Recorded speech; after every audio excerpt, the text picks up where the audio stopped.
Right, well, to help us unpack this story a little further, we find out from the unions what their expectations are and what they think about this announcement of this bailout. We're now joined in studio by Aubrey Tshabalala from the Communications Workers Union, and from our Pretoria studios we have Hannes Buisson of the Bemawu union. Thanks, gentlemen, for joining us. Perhaps I can start with you in Pretoria, Mr. Buisson. What's your reaction to this bailout that the SABC has been granted by Treasury? Well, we know that it should have come at some point in time, and we are quite happy that that the bailout has come. The SABC has been trading in very difficult financial situations, but of course, with the happiness, there is a concern. The concern is the financial statements of the SABC that we have seen, and the most glaring one is the 3% decrease in revenue, which of course is a huge concern. The SABC cannot continue to save money. They will save themselves bankrupt at some point in time. So the concern is that we think that the SABC, and we have not seen that they have plans in place at this point in time to ensure that there is an increase in revenue, that the SABC would at least become self-sustainable in the near future. All right, Mr. Tshabalala, your thoughts, because this all hinges, I guess, on this turnaround strategy doing what it hopes to do.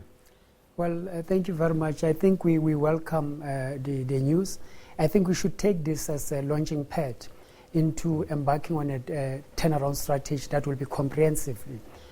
Because if we have not addressed the issues, the historical problems that SABC had, we'll still find ourselves in the same place next year. So we have to avoid that at all costs. So it's a good news, but we are very cautious. All right, so have you had any input in terms of this turnaround strategy? Because I've got a feeling that that strategy is going to involve the issue of labour. Well, it's something that we have been striving to do. We had only one meeting thus far with regards to the turnaround strategy. We are not completely happy about it because you are quite right, it will involve labour, but we want a very competitive public broadcaster that will align itself to the new ways of broadcasting instead of conventional. Amongst other things is the OTTs, the issues of content, and of course we have to improve workers' condition. But when you talk about what the minister have reflected on the skills audit, those skills audit must not be used as a benchmark to retrench workers, but it should identify the skills that workers need to improve on them, and those who are up, how do we redeploy them when you talk of the issues of DTT. So there's massive work that should be done. All right, Mr. Buisson, you talked about sustainability. One of the issues has always been that our staff complement is above average when compared to similar organizations around the world. Is that a concern for you, that on the one hand you talk about sustainability, but on the other you have to protect the jobs that might be lost if you try and get to a reasonable level of labor size? Well, I think the main concern is, of course, we are concerned about the protection of jobs, but one cannot protect jobs without looking at the organization as a whole. We are concerned about the fact that the SABC has currently made a lot of appointments, particularly external appointments. There is no process internally where staff are involved, where there's a possibility or there's a program or a process to see how staff can be redeployed or developed or redeveloped and trained in terms of doing that. And the general concern and the feeling from staff is that the SABC management at this point in time thinks that they are worthless, that they are useless, and that they must and will be replaced by people externally. We know that, for instance, certain positions were advertised internally, and there was a unilateral decision being made by management that they are not going to appoint the best candidate. They are going to go externally and then appoint people from outside, and we believe that that is an increase in headcount. Of course, as the Minister has said, there is a skills audit process that is underway.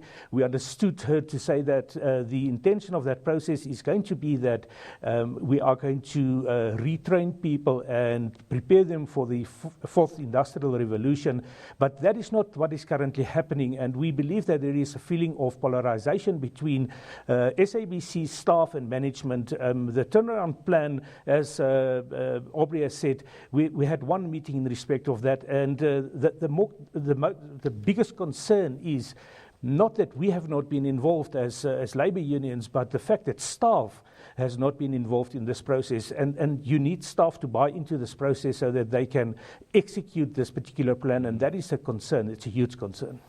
What do you think this 2.1 billion should be used for then, to get the workers' wishes met?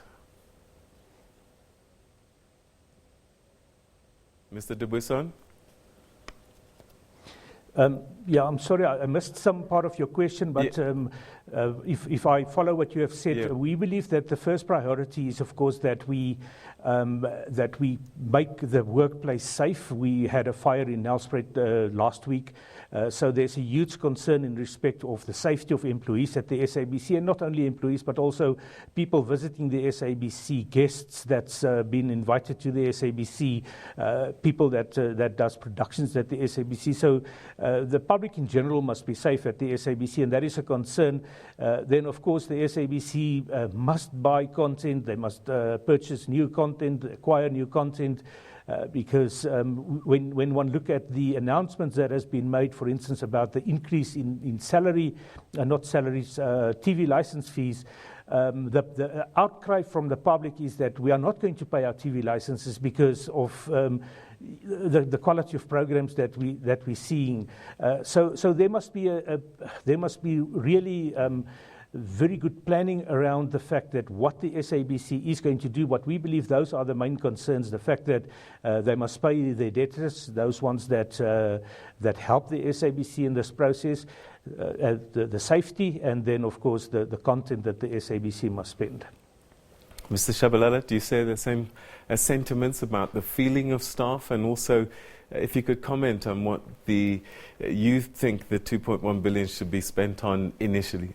Yes, certainly. I think amongst others we have to lift the staff morale. The issues of health and safety, the public broadcasts are very important and critical. We have, I think I have to touch on the issue of labour. We had people who are less ambitious, particularly on the state of capture testimony there. They were saying that they were blocked to retrench workers. But the reality that we sit with is that the public broadcaster is not a private institution. It has a broader scope, and that's why we have a number of workers. That's why today we still have people that are working as freelancers, working overtimes, which shows you that those people must be taken in, absorbed as permanent workers. That's the first point. And the issues of aligning to the skills audit is very critical, because we seek to address that particular question. So it's very important that when we use this money, is not taken to management bonuses, because that could also take us back. But we have critical other stakeholders like your SAMRO, your Centec, which have to speak to the keeping SABC live on air. So it's important that we deal with those particular issues. But we are calling strongly to SABC management that it still needs labor to engage and come up with a strategy that will be supported by all. If they close themselves alone and talk on the strategy that knows to themselves, they're not going to get the support from the workers in general at SABC, the public at large, and so it will be problematic. So it's very important that they involve labor.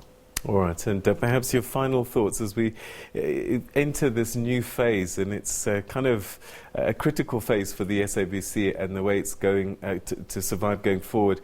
Are you happy that enough engagement is being done by all parties, all stakeholders, that we're not getting to a position that in a couple of months' time, 6 months' time, we'll be asking for another bailout? We are concerned. We must never relax. A couple of weeks ago, there was a report by a deputy chairperson of the board and one board member talking about the governance of SABC and raise critical issues. I don't think that we should close our eyes to that matter. It's a matter that has to be investigated so that we don't find ourselves back to where we are. So it's important that all parties actively engage on these things of monitoring SABC processes. All right, and Mr. Buisson, your final thoughts?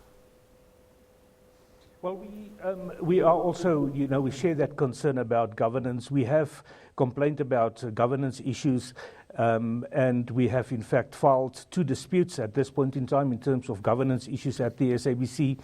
And yes, we are closely going to monitor this current board and the SABC management as we have done previously, and we will report those issues, whether they like it or not. When we had this commission at Parliament about the SABC, the first question that was asked is, what did Labour do? What did the unions do? When we do something like we have done now, we seem to be not very popular when we challenge the SABC on governance issues. But we will continue to monitor the SABC very closely and management, because everything started off even with the previous boards and management on a basis where it was all moonshine and roses, and everyone believed that. We will not be hoodwinked into believing that. We will do what we are supposed to do, which is to ensure that there is a sustainable public broadcaster that will ensure employment for people and bringing and serving the public mandate in terms of the people of South Africa. All right, Mr. Buisson, thanks very much indeed. Hannes Buisson from Bemawu, and here in the studio, Mr. Tshabalala, Aubrey Tshabalala from the Communications Workers Union. Thank you very much indeed for coming through and sharing your thoughts with us. Our pleasure. All right, and that's where we're going to leave that conversation for the time being. As you'll remember, SABC just been given 2.1 billion. It will be in our bank account on Monday. Still 1.1 billion left, and that will be received when we meet all the preconditions that have been set by Treasury.